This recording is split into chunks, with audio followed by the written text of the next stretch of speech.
Hello viewers. குதிரைன்னு சொன்ன உடனே நம்ம மனசுல வர்றது அதனுடைய கம்பீரமான தோற்றமும், எல்லாரையும் ஈர்க்கிற மாதிரி இருக்கிற அதனுடைய அழகும் தாங்க. ஒவ்வொரு குதிரையுமே தனித்துவமானது.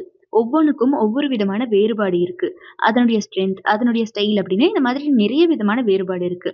கடந்த சில நூற்றாண்டுகள்ல இருந்து இந்த ஹார்ஸஸ போர் குதிரைகளாகவும், வண்டி கேரவன்ஸ இழுக்கவும், ஸ்போர்ட்ஸ்க்கு யூஸ் பண்ணிக்கிட்டு இருக்கோம். இன்னைக்கு வரைக்கும் இந்த குதிரைகள் பியூட்டி அண்ட் பவரோட சின்னமா தான் இருக்குது. அப்படிப்பட்ட ரொம்பவே அழகான 10 விதமான ஹார்ஸ் பிரீட்ஸ பத்தி தான் இந்த வீடியோல ஃபுல்லா பார்க்க போறோம். ஸோ இந்த வீடியோ பிடிச்சிருந்தா லைக் பண்ணிக்கோங்க. மறக்காம நம்ம ஹவ் விசிட் சேனலை சப்ஸ்கிரைப் பண்ணி சப்போர்ட் பண்ணுங்க. நம்பர் 1 ஆண்டலூஷியன். இது அழகான குதிரை மட்டும் இல்லைங்க. வலிமை, கடின உழைப்பு, போர் முறை, சாமர்த்தியம், சூழ்ச்சி திறன், விளையாட்டு திறன்னு எல்லா வகையிலையுமே சிறப்பம்சம் மிக்கது இந்த ஆண்டலூஷியன் குதிரை. இந்த குதிரையுடைய ஹிஸ்டரி பாத்தீங்கன்னா பண்டைய ரோமானியர்கள் மற்றும் கிரேக்கர்கள் காலகட்டம் வரைக்கும் போகுதுங்க. இத பியூர் ஸ்பானிஷ் ஹார்ஸ்னும் சொல்றாங்க. கடந்த 1000 கால வருஷமா பல மன்னர்களை தன் மேல சுமந்து ஐரோப்பா கண்டம் முழுக்க ஓடிருக்கு இந்த குதிரை. தங்கள் சக்தியின் புகழ்பெற்ற சின்னமா கருதுறாங்க இந்த குதிரைய. நியூ கேஸ்டில் டியூப் ஒருமுறை இந்த குதிரைய உலகின் உன்னதமான குதிரை, மிக அழகானது, மிகவும் அன்பான மற்றும் மென்மையானது மற்றும் வெற்றிகரமான நாளில் ஒரு ராஜாவுக்கு மிகவும் பொருத்தமானது அப்படின்னு சொல்லியிருக்காரு. நம்பர் 2 ஹாஃப்லிங்கர். இது உண்மையாவே ரொம்பவே மெஜஸ்டிக்கான ஹார்ஸுங்க. சூரிய வெளிச்சத்துல தகன்னு மின்னுற அதனுடைய செஸ்னட் கலரா இருக்கிற சில்கி ஹேரா இருக்கட்டும், அது அதனுடைய ஸ்டைலை மெயின்டைன் பண்ணுற விதமா இருக்கட்டும், எல்லாமே அவ்வளவு அழகா இருக்குங்க. ஒரிஜினலா அரேபியன் மற்றும் ஐரோப்பிய குதிரைகளை ஒரிஜினல் தைராலின் போனிஸ் கூட மிக்ஸ் பண்ணி தான் இந்த ஹாஃப்லிங்கர் பிரீட் உருவானதா நம்பப்படுதுங்க. அதனால இதுங்க பாத்தீங்கன்னா எப்பவுமே ரிலாக்ஸாவும், அதே நேரத்துல நடக்கும்போது ரொம்பவே எனர்ஜெட்டிக்காவும் இருக்குதுங்களாம். மத்த குதிரைங்க கூட கம்பேர் பண்ணும்போது இது பாக்குறதுக்கு கொஞ்சம் சின்னதா இருந்தாலும் செம்ம ஸ்ட்ராங்கான குதிரையாங்க. இந்த ஹாஃப்லிங்கர் குதிரைய மிடில் ஏஜ் டைம்ல மலைப்பகுதிகளில் வேகமா ஓடுறதுக்கு யூஸ் பண்ணியிருக்காங்க.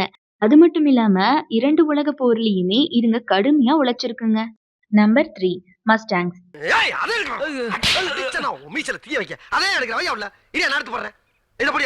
நம்பர் 3 மஸ்டாங்ஸ். இது எப்பவுமே வைல்ட் ஹார்சஸ் அப்படின்னு தான் அழைக்கப்படுது. அமெரிக்கால சில காட்டுப்பகுதிகள்ல அது பாட்டுக்கு காட்டுத்தனமா சுத்தி திரியுங்களாம். காட்டுத்தனமா இருந்தாலும் ரொம்ப கம்பீரமான குதிரையாங்க இது. முன்னொரு காலத்துல இந்த மஸ்டாங் குதிரைகளை கொலனியல் ஸ்பானிஷ் குதிரைகளா இருந்ததாகவும், காலப்போக்குல பல குதிரைகளோட மிக்ஸ் ஆகி இன்னைக்கு நாம பாக்குற இந்த அழகான மஸ்டாங் வந்ததாகவும் வரலாறு சொல்லுது. இந்த மஸ்டாங் குதிரைகள் மேற்கு உலகத்தோட வரலாற்று மற்றும் முன்னோடி சின்னமா கருதப்படுது. Number 4 Morgan horse. இந்த பிரீட பொறுத்த வரைக்கும் the horse that chooses you அப்படின்னு சொல்லுவாங்க. அதாவது நீங்க அந்த குதிரையை செலக்ட் பண்ணல, அந்த குதிரை தான் உங்களை செலக்ட் பண்ணிருக்கு அப்படின்னு அர்த்தமா. இனி பொறுக்க முடியாது. இந்த கூட்டத்துல எனக்கு ஏத்த ஒரு ஜோடியை செலக்ட் பண்ண வேண்டியது. ஐயோ! ஏன்னா இந்த குதிரைக்கு மனுஷங்களோட பழகுறது அப்படின்னா ரொம்பவே பிடிக்குமா. உலகம் முழுக்க இதனுடைய பழக்க வழக்க முறைக்கு இந்த மோர்கன் ஹார்ஸ் ரொம்பவே ஃபேமஸ் ஆங்க.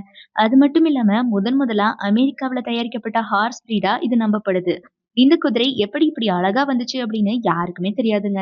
பட் இதோட ஹிஸ்டரிய ட்ரேஸ் பண்ணும்போது கிட்டத்தட்ட 1700கள்ல ஃபிகர் அப்படிங்கிற ஒரு அழகான குதிரை இருந்ததாகவும், அதனுடைய பிளட் லைன் அரேபியன் குதிரை மற்றும் ஃப்ரீசியன் குதிரையில இருந்து வந்ததாகவும் நம்பப்படுது. இந்த மோர்கன் ஹார்ஸ் பாக்குறதுக்கு ஒரு மிலிட்டரி ஆள் மாதிரி ரொம்பவே விரைப்பா இருக்குமா. மத்த குதிரை வகைகளோட கம்பேர் பண்ணும்போது தலையும் சரி, வாலும் சரி கொஞ்சம் உயரமான போஸ்ல தான் இருக்குமா. Number 5 Arabian. இது ரொம்பவே ஃபேமஸான குதிரைங்க. ஈஸியா இந்த குதிரையை நம்ம அடையாளம் கண்டுபிடிச்சிடலாம். ஏன்னா இந்த குதிரை நான் சொன்ன மாதிரி உலகத்துல யார் எங்க எப்படி பார்த்தாலுமே இது அரேபியன் குதிரை தானே அப்படின்னு உடனே கண்டுபிடிச்சிருவாங்களாம். ரொம்பவே பழமையான பிரீடாகவும் கிட்டத்தட்ட 4500 வருஷத்துக்கு முன்னாடி இருந்து இருக்கிறதாகவும் சொல்லப்படுது இந்த அரேபியன் குதிரைகள். இந்த அரேபியன் குதிரைகள் நாடோடி பெட்டோயின் மக்களை பூர்வீகமா கொண்டதாங்க. அந்த மக்கள் இந்த குதிரைய விலை மதிக்க முடியாத சொத்தா கருதுனதுனாலேயே திருட்டு பயத்துக்கு பயந்து வெளியே கட்டி போடாம அவங்க தங்கியிருக்க கூடாரத்துக்கு உள்ளேயே குதிரையையும் வச்சுக்குவாங்களாம். பின் வந்த காலகட்டங்கள்ல பாத்தீங்கன்னா பல படையெடுப்புகள்லயும் போர்கள்லயும் அதிகமா பயன்படுத்தப்பட்டுச்சு இந்த குதிரை. இன்னைக்கு வரைக்கும் இதுதான் ரொம்பவே அழகான குதிரை அப்படிங்கிற பேரும் வாங்கியிருக்குங்க. ஸோ ஓகே கைஸ், இப்போ நம்ம பார்த்த 5 விதமான குதிரைகள்ல உங்களுக்கு இந்த குதிரை ரொம்பவே பிடிச்சது அப்படிங்கிறத மறக்காம கமெண்ட் பாக்ஸ்ல கமெண்ட் பண்ணிடுங்க. மீதம் இருக்கக்கூடிய 5 விதமான குதிரைகளை நான் பார்ட் 2ல சொல்றேன். ஸோ அது வரைக்கும் ஸ்டே டியூன்டு. இந்த வீடியோ பிடிச்சிருந்தா லைக் பண்ணிக்கோங்க. மறக்காம நம்ம ஹவ் விசிட் சேனலை சப்ஸ்கிரைப் பண்ணி சப்போர்ட் பண்ணுங்க.